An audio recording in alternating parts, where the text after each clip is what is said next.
Local veterinary researchers are creating a tool that could be a game changer for the equine industry. CTV's Laura Woodward now on the invention that aims to get more horses back into the saddle.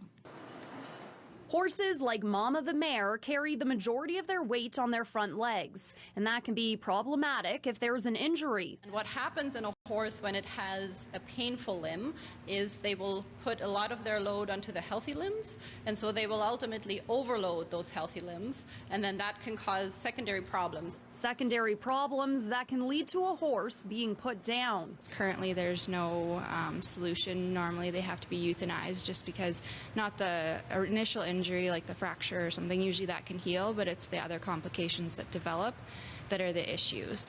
These researchers want to limit complications during a horse's healing process by controlling the animal's weight distribution. In collaboration with a local engineering company, they've developed a lift system and harness to control the amount of weight a horse puts on its limbs while it's healing. So the weight will be transferred to the lift. We can dial weight in however much percentage we want to take off, and that's what supports the horse's weight when they're moving around so that their legs aren't supporting that weight. Using race car seat belts for quick release and a 3D printed controller, the duo hopes their invention will mean fewer horses have to be euthanized.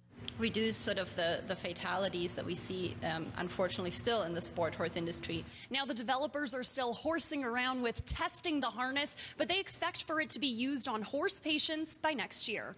Laura Woodward, CTV News, Saskatoon. The city has declared